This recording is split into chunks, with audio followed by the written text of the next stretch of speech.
akhlak yang buruk artinya apa? Sifat yang dilarang oleh Allah Subhanahu wa taala. Artinya apa? Dia tidak boleh kita lakukan. Tidak boleh ada sifat itu pada diri kita. Karena apa? Haram hukumnya. Apa? Mukhalafatul qawli lil fi'l. Artinya apa? Berbeda antara ucapan dengan perbuatan. Tak sama antara ucapan dengan perbuatan. Yang sederhana begitu, Pak. Orang tua kadang-kadang teriakin anak, "Nak salat, nak," tapi bapaknya tak salat. Atau contoh misalnya sederhana lagi, seorang ibu perintahkan kepada anaknya untuk keluar menggunakan kerudung. Nak pakai kerudung, tutup auratmu. Ibunya pakai daster tok. Ya. Ini contoh yang sederhana. Pak Ustadz, ini contohnya kami aja, masyarakat. Tenang, Pak. Ada contoh lain, Pak. Seorang ustadz memerintahkan kepada jamaah untuk taat kepada Allah, jangan makan harta yang haram. Tapi ustadznya pelaku riba. Ini contoh. Dan masih banyak lagi contoh-contoh yang akan kita dapati kalau kita mau telisik satu persatu. Maka berbeda antara ucapan dengan perbuatan ini termasuk sifat yang dilarang oleh Allah Subhanahu wa taala, terkategorikan dia sebagai akhlak yang buruk. Enggak boleh. Paham? Para jamaah dimuliakan oleh Allah Subhanahu wa taala. Lalu Allah Subhanahu wa taala dalam Al-Qur'an juga itu mengingatkan, "Atamuruna an-nasa bil birri wa tansawna anfusakum wa antum tatluna al-kitaba afala ta'qilun." Itu kalau dalam awal-awal surat Al-Baqarah itu kan ketemu itu ayat. Apakah kamu memerintahkan kepada manusia bil birri untuk melakukan kebaikan, wa tansawna anfusakum, sementara kalian melupakan diri kalian sendiri. Wa antum tatluna al-kitab, dan kalian membaca Alkitab. Artinya apa? Ini ayat Allah peringatkan siapa? Para ahlul kitab. Ya Pak ya? Ayat ini para ahlul kitab. Dulu mereka perilakunya begitu, Pak. Dia perintahkan kepada manusia untuk melakukan kebaikan, tapi mereka lupa terhadap diri mereka sendiri yang harusnya juga melakukan kebaikan. Loh, Ustaz, ayat tadi itu kan untuk ahlul kitab, bukan untuk kita umat Islam. Bagaimana Pak Ustaz? Maka perhatikan, dalam ayat tersebut di akhirnya dikatakan afala ta'qilun. Ya, apakah kalian tidak berpikir? Gitu ya. Artinya apa? Wahadil ayat khitabun li Bani Israel. Ayat ini untuk Bani Israel. Dan dia merupakan apa? Min syar'i man qablana, syariat orang-orang sebelum kita. Illa anna Allah subhanahu wa ta'ala fadnazrana fi akhiril ayati biqauli lahum afala ta'qilun. Hanya saja ya, ayat ini Allah Subhanahu wa taala tutup di akhir ayatnya itu dengan kalimat afala ta'qilun. Ayat itu kan begitu. Apakah kalian tidak berpikir? Ya. Artinya apa? Untuk orang-orang yang mereka melakukan di mana perbuatan mereka itu mereka la yaqilu, tidak berpikir. Maka ayat afala ta'qilun itu merupakan khitaban lana. Ayat tersebut merupakan seruan kepada kita sekalian. Kadang-kadang kita begitu, Pak. Ustaz, baca ayat ini yang utuh dong. Ayat itu kan untuk orang-orang Bani Israel katanya. Ya. Jadi kita bilang, ya kamu baca ayatnya juga terusin dong. Ya. Maka oleh karena itu para jamaah dimuliakan oleh Allah SWT. Maka kalimat afala ta'qilun itu bukan khitaban lana, seruan kepada kita. Allah tegur kita, apakah kamu tidak berpikir? Kan begitu. Maka Allah Subhanahu wa taala berfirman dalam ayat yang lain, ya ayyuhalladzina amanu, wahai orang-orang yang beriman, lima taquluna ma la taf'alun. Kenapa sih kamu itu mengatakan apa yang tidak kamu kerjakan? Kabura maqtan indallah an taqulu ma la taf'alun. Besar Pak celaannya di sisi Allah, Pak. Orang-orang yang mereka apa? Mengucapkan apa yang tidak mereka kerjakan. Artinya bagaimana, Pak? Terutama para ustadz. Ayat ini nunjuk kepada para ustadz ini. Maka tidak gampang jadi ustadz itu, Pak. Janganlah kalau ustadz ketinggian jadi penceramah sajalah. Penceramah itu enggak gampang. Yang pertama seorang penceramah itu, seorang muballigh itu hati-hati dengan apa yang dia sampaikan. Jangan sampai dia menjadi seorang muballigh, seorang penceramah, namun tidak memperhatikan ayat-ayat ini. Kenapa di saat dia menjadi seorang muballigh, menjadi seorang penceramah, yang perlu diperhatikan adalah dirinya dulu. Ya kan? Kalau gitu takutlah kami Ustaz menjadi pengemban dakwah, kata dia bilang gitu kan. Kan diajak berdakwah semua nih. Ya kan? Yang satu yang udah tua udah ngaku, aduh Pak Ustaz kami udah tua, yang muda-muda aja lah katanya. Ya. Yang masih muda bilang, Ustaz aja lah Ustaz yang ceramah, yang dakwah. Kami takut pula dengan ayat itu, kata dia. Mungkin alasan pula.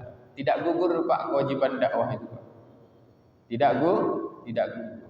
Justru harusnya ayat-ayat seperti ini kita menjadi pelajaran dalam hidup kita. Artinya apa? Lima taqulu ma la taf'alun itu bukan hanya untuk ustaz juga. Kita sebagai orang tua juga demikian. Kita sebagai seorang suami juga demikian. Kita punya kewajiban mendidik anak. Kita punya kewajiban untuk membimbing keluarga kita, istri kita. Maka hati-hati dalam membimbing, dalam mengajar keluarga. Itu juga harus diperhatikan. Jangan sampai lima taqulu ma la taf'alun atau an taqulu ma la taf'alun. Maka tidak sesuai atau berbeda antara ucapan dengan perbuatan. Ini merupakan satu sifat yang dilarang oleh Allah Subhanahu wa taala. Dan dia merupakan akhlak yang buruk. Ingat tuh, karena kita sedang bahas bab yang ke-14 tentang contoh-contoh akhlak yang buruk. Maka seseorang yang memiliki kepribadian yang islami, perhatikan tuh nasihatnya dari sisi akhlak. Bagaimana mungkin kita dikatakan orang yang memiliki kepribadian yang islami, namun dalam akhlak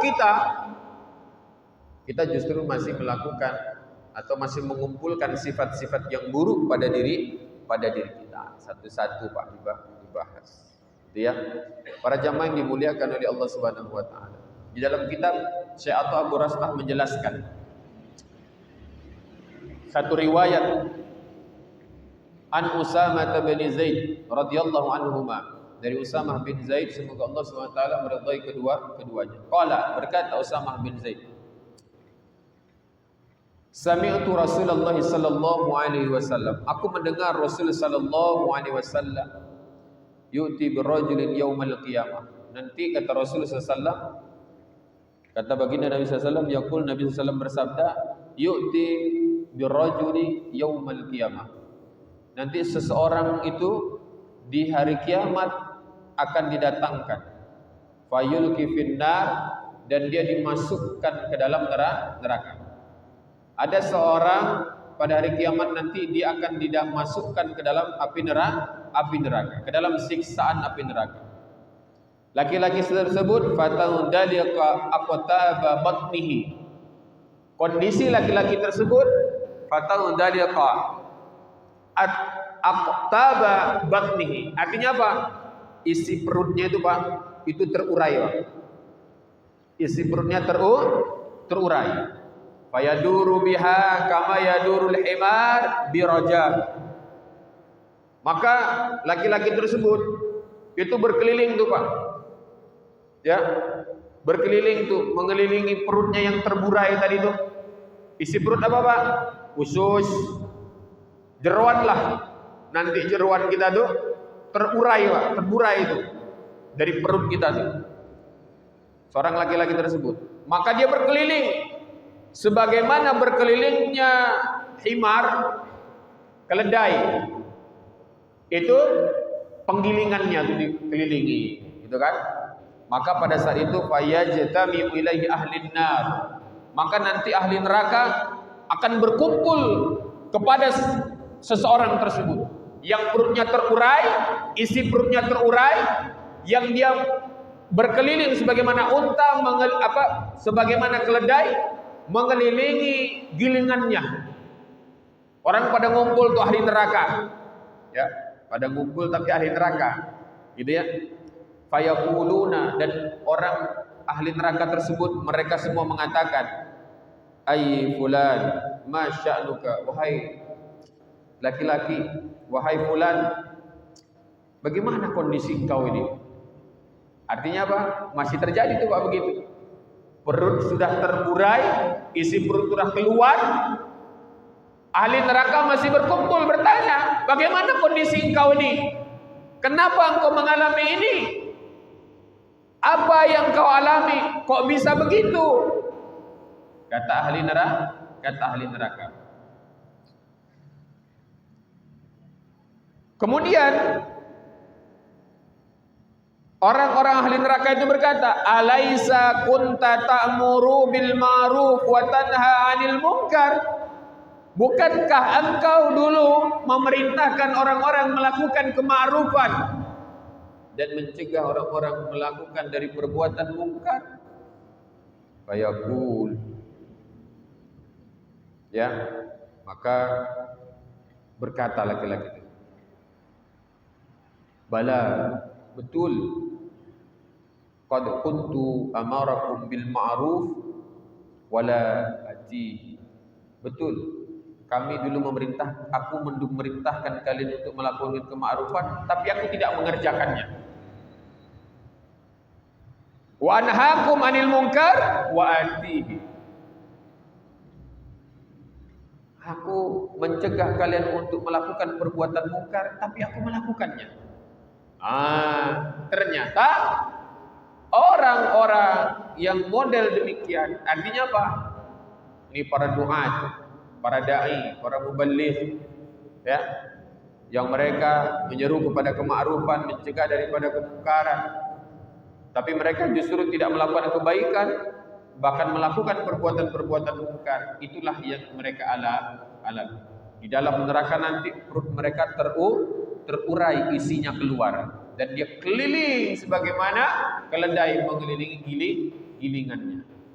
Ini yang dialami. Para jamaah dimuliakan oleh Allah Subhanahu wa taala. Ya.